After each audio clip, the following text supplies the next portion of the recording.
Ini untuk semua aspek. Saya berikan ijazah amalan dari guru-guru kami juga untuk semua aspek.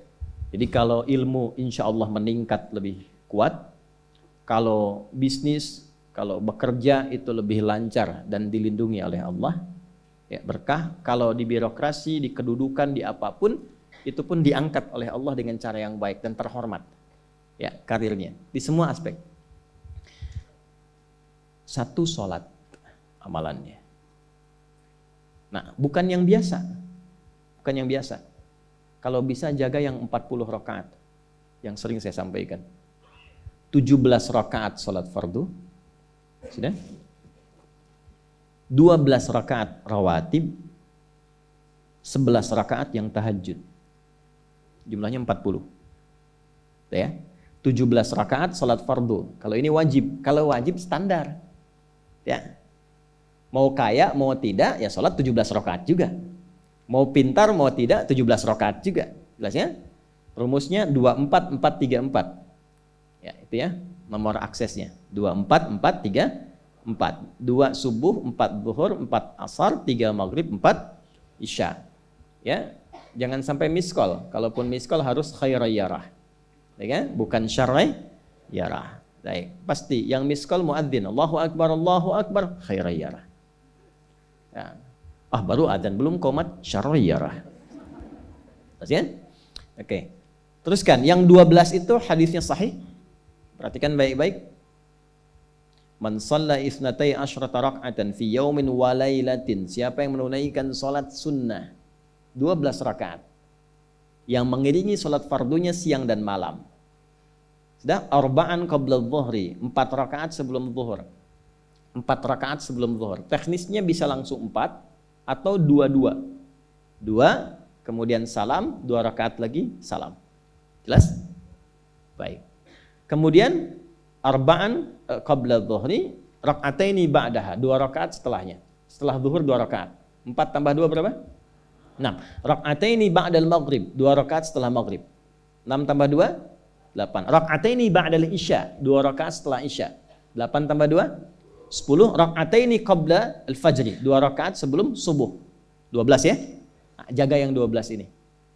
Jaga yang 12. Kalau sebelum zuhur tidak memungkinkan 4, misal sebelum zuhur. Karena kasusnya bisa berbeda.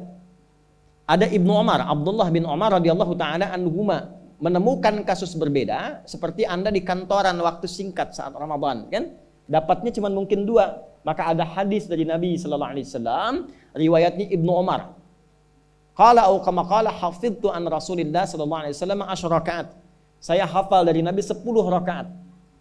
Kalau tidak sempat sebelum zuhur 4, boleh 2. Nah, dari Ibnu Umar ini sebelum zuhurnya 2 rakaat.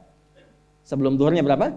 2 rakaat. Jadi kalau bisa 4, kalau tidak memungkinkan berapa? 2. Orang yang terbiasa 4, lalu karena kondisi tertentu dia mengerjakan 2, tetap dicatatkan oleh malaikat 4 jumlahnya. Dari mana dalilnya? Hadis. Idza maridal abdu aw safar kutiba lahu misla ma kana alaihi muqiman sahiha.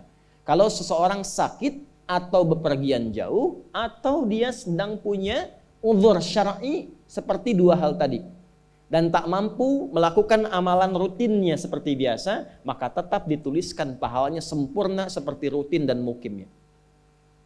Contoh, Ibu mohon maaf ya Bu ya, mohon maaf. Perempuan dalam keadaan suci, sholat subuhnya berapa rakaat? 2, ya 2 kan nggak mungkin 3 kan? Baik ya, 2 rakaat. Sholat qabliyahnya berapa rakaat? 2 rakaat. Baik. Setelah itu baca Quran nggak? Alhamdulillah. Misal 1 halaman, kan? Misal. Ibu kerjakan saat suci. Saat sedang tidak suci, masa haid tiba, sholat tidak?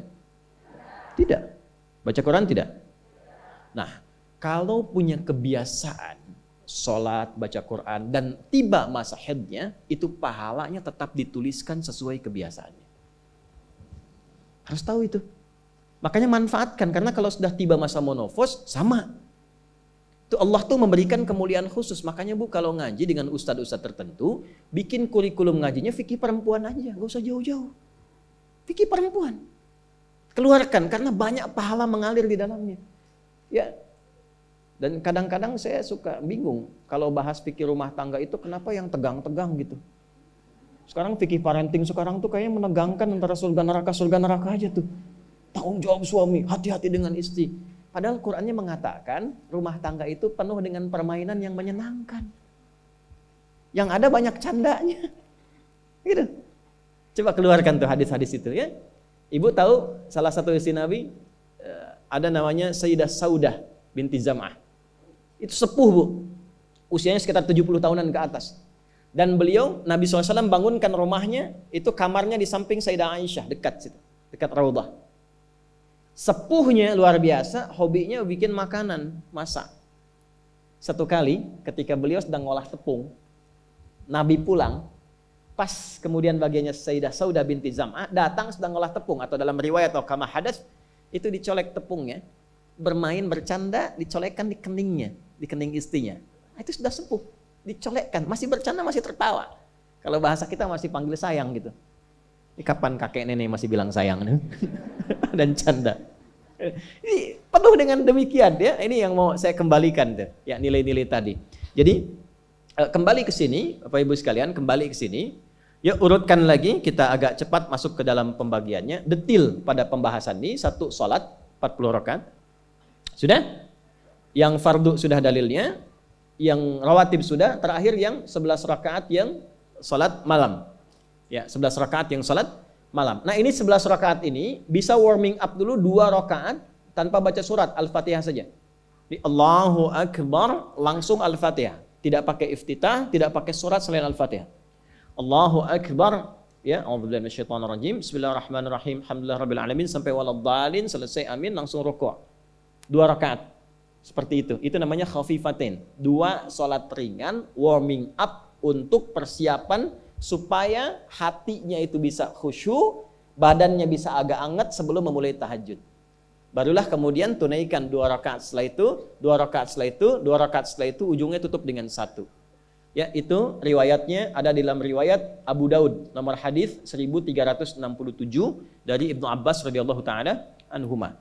Ya, juga disampaikan dalam riwayat Ibnu Umar radhiyallahu taala anhuma ketika beliau mengatakan dari Nabi sallallahu alaihi wasallam, "Salatul laili mathna mathna, fa idza khasya ahadakumul fajra falyutir rak'atan wahidah." Kalau pengen mulai tahajud 2 rakaat dulu. Sampai merasa enak. Dan tolong ingat ya, tolong enggak usah panjang-panjang dulu suratnya. Untuk berlatih 11, mulai dengan 2 dulu. Kalau belum sempat 11, 2 dulu. 2 rakaat aja, tolong mohon jangan paksa tambah 2 rakaat. Itu pun bangunnya jangan terlalu malam. Jangan terlalu awal malam. Subuh jam berapa sekarang?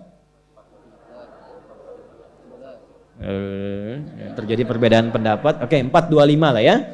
Misal 4.21, 4.20 lah. Pas ya. Misal kita ambil tengah-tengah 4.20. Sudah, bangun 4 kurang seperempat. Jam 4 kurang seperempat. Karena hadisnya mengatakan ada persiapan sebelum wudu. Ya. Karena Nabi sallallahu alaihi wasallam adalah kebiasaan Nabi sallallahu alaihi wasallam idza staiqadha min naumihi, kalau bangun dari tidurnya fajalasa, duduk dulu. Duduk. Wa masaha biyadihi min athari naumi, kemudian menghapus bekas ngantuknya. Ya, menghapus jejak ngantuk dengan bagian tangan yang bersih. Itu kan butuh waktu. Ya. 4.15 bangun. Duduk dulu, atur alarm. Ya, alarm mungkin ya 3.15, 3.30, ya, kemudian jam 4 terakhir. Alarm pertama untuk mematikan alarm kedua siap-siap alarm ketiga sadar. Ya, kan begitu kan? Ya. Ya begitu, itu rumusnya. Nanti kalau sudah ayat tahajud masuk Al-Isra nanti saya jelaskan. Itu ada isyaratnya di Quran. Bukan isyarat alarm ya, tapi isyarat perjuangan kita untuk bangun. Jadi 4 kurang 15 itu adalah persiapan supaya jam 4 bisa wudu. Ya, begitu jam 4, thumma dhahaba ila shinin mu'allaqah, pergi ke tempat kemudian berwudu, tempat tertutup, wudu, selesai, balik lagi, kan 4.20 adzan kan? Misalnya 4.10 mulai sholat. Kalau 2 rakaat kan enggak lama-lama. 5 menit, witirnya 1 menit, 3 menitnya istighfar, nunggu subuh. Ya, bacanya jangan tinggi-tinggi. Al-Falaq, An-Nas, witirnya Al-Ikhlas. Besoknya Anda sudah bosan 4 rakaat. Ad-duha, al-insyirah, al-falaq, an-nas, al-ikhlas. Besoknya terus sampai bosan tambah 6 rakaat sampai konsisten 11. Jelas? Mulai dengan seperti itu 11 tambah 12, kan berapa? 23 tambah 17 40. Tolong jaga ini. Selama hidup tunaikan aja. Kalau tidak percaya, silahkan coba. Nanti lihat apa perubahan yang terjadi dalam kehidupan. Demi Allah saya katakan silahkan coba. Yang kedua Al-Quran. Yang kedua apa? Al-Quran. Kan ada 3 tadi ya? 1, salat. Kedua, Al-Quran. Jangan lewatkan 1 hari tanpa baca Al-Quran. Walaupun hanya 1 ayat. Walaupun hanya 1 ayat. Walaupun keterlaluan sih 1 ayat itu. Ya. Alif Lam Mim. Dah. Pesan Ustaz kan 1 ayat. Nun. Dah. Okay. 1 halaman. Nah, biasanya begini, semakin banyak dibaca, semakin terjadi perubahan yang berbeda. Kalau ingin nguji begini, hari ini baca 1 halaman, besok baca 2 halaman. Nanti lihat perubahan yang terjadi antara hari ini dengan besok. Pasti ada pengaruh. Paling minimal, Allah akan jaga keadaan diri kita dari berbagai bentuk kegelisahan. Semua tenang aja. Ada masalah apapun kasih ketenangan, kasih ketenangan. Dan ketenangan itu paling mudah melahirkan solusi. Jelas? Oke, 2 Al-Quran. 3 kira-kira apa? 3 apa kira-kira? 3 jaga wudhu. Gak pakai jaga wudhu. 1 sholat, 2 Al-Quran, 3 apa? Jaga wudhu. Apa dampak psikologisnya jaga wudhu? Tidak ingin batal wudhunya. Kalau orang tidak ingin batal, maaf kalau kebanyakan bohong batal tidak. Maksiat, itu batal maknawi. Makanya orang punya wudhu itu pasti kalau dia selalu jaga wudhunya akan terjaga dalam kebaikan. Karena fungsi wudhu salah satunya mencegah maksiat. Itulah sebabnya setelah wudhu kita doa taubat. Coba selesai wudhu kok taubat? Asyhadu an la ilaha illallah wa asyhadu anna Muhammadan Rasulullah. Kemudian Allahumma ja'alni minat tawwabin. Ya Allah, jadikan aku orang yang selalu tobat, bebas dari maksiat. Itulah rahasia wudhu. Salah satunya menjaga seseorang dari perbuatan maksiat. Ya, tidak bermaksiat, jaga wudhu. Saya itu banyak bercanda dengan keluarga, termasuk anak-anak. Bercanda terus, tapi serius dalam 3 hal. Salat, Quran, dan jangan pernah bermaksiat. Itu kalau anak saya itu pegang, Bu, Pak, ini cerita aja ya. Pegang mushaf nggak benar aja itu bisa saya lempar dari jauh. Minimal saya teriaki. Pegang mushaf nggak benar, bukan nggak baca. Pegang mushaf. Misal mushaf harusnya begini, misalnya dia pegang begini atau taruh di atas paha kaki misalnya apa, itu bisa saya lempar dari jauh. Perbaiki. 3 itu serius. Ya, karena itu adalah sesuatu yang bisa merubah kehidupan kita dan itu yang paling memuliakan kita dan dimuliakan kita dengan itu. Itu poinnya. Tapi yang lain kita bisa bercanda. Salat jangan main-main. Karena itu inti kebahagiaan hidup kita. Dan maksiat itu yang paling fatal mengantarkan pada kehidupan akhirat yang buruk. Neraka itu kan karena maksiat. Nah, 3 itu ya, tolong jaga, nanti lihat perbedaannya. Silahkan bedakan rasanya, rasakan bedanya dan pasti akan terasa bedanya.